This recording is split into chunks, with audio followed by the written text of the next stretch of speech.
All right, everybody, and welcome back to the Healing from CPTSD channel. My name is Justin, and I am your host.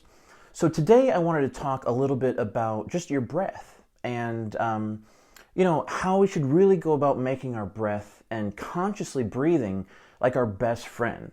I actually made my breath like my best friend because, many times you're alone, if you're having trouble or some kind of panic attack or a emotional flashback. And everyone to some degree or another says, breathe deeply. But, a lot of us can forget a lot of the times, and so it's really helpful and therapeutic for me that I found just to make it as simple as just remembering to watch your breath. Like, forget about anyone else being there that might be supportive, and just focus on your breath being like your best friend, because your breath is always there, right? Your breath is not only helpful in getting you to calm down and to really make you feel safe and secure, but it's constant, right? It's always there. It's something you can trust. It's something you can rely on no matter what part of life you're in. Even if you're older and you don't have many connections anymore or any family, your breath is always there for you. Even when you're in the worst place, your breath is still there. You could be in the darkest place. You could be in a room isolated all by yourself, but your breath is still there. So just make it a habit to be more conscious of your breath, and allow yourself to take nice, deep, slow breaths, and that'll calm you down no matter what's going on, especially if you're having an emotional flashback. But your vicious inner critic will calm down with your breathing. And a lot of us, I noticed at some point, dealing with CPTSD myself, we always kind of have this gnawing feeling in the back of our mind that things aren't okay or aren't going to be okay. There's so many different situations in my mind that I've noticed over the years where I would always panic almost, even if it was a small panic, that something was going to go wrong, something wasn't going to be okay, I'm not going to be okay.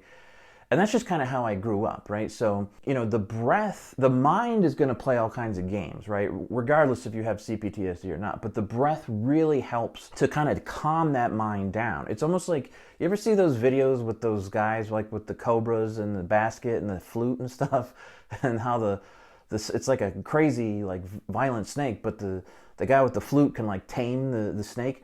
Well, your breath is kind of like the flute, right? The guy with the flute, and your mind is kind of like that snake. So you can really calm your mind down and tame your mind. And if you want to go even deeper, that's where things like yoga and meditation come into play. They're extremely helpful for anybody, but especially if you're dealing with CPTSD or complex trauma, because the breathing is extremely helpful for your nervous system, but also somatic healing. A lot of us are kind of frozen in our muscles that can sort of manifest physically in our bodies, and our muscles can get tight. I had that trouble myself. I had trouble with flexibility and stuff. And I just noticed my whole nerve, my whole body, everything was just frozen and tense. And so learning how to stretch, it was just so therapeutic, just the stretching. So I highly recommend yoga and meditation, whatever kind you can get, wherever you live. But even if you don't want to do that, just breathing, just, make your breath your best friend. Think of it like a Swiss Army knife in the back of your pocket. If you're worried about something, or you feel yourself getting overwhelmed or stressed out, or you're having an actual emotional flashback, your breath is always going to be there. And I promise you, if you notice, when you're in an emotional flashback, or you're getting really stressed out, you'll if you can notice your breath, your breathing, it gets more shallow, and it gets more quicker, right? So you can control your emotional states, your mental states, by controlling your breath. It's kind of like it gives you the control mechanism over your whole body and mind. So if you're looking to start somewhere to take your life back from CPTSD, just start with your breath. Breathe deep, breathe, slow, long, deep. And that'll take you a long way. I still am watching my breath, and you'll forget, but if you can get into the habit of always bringing it back to your breath, it'll help a lot. And so that's pretty much all I got for you today. Make your breath your best friend.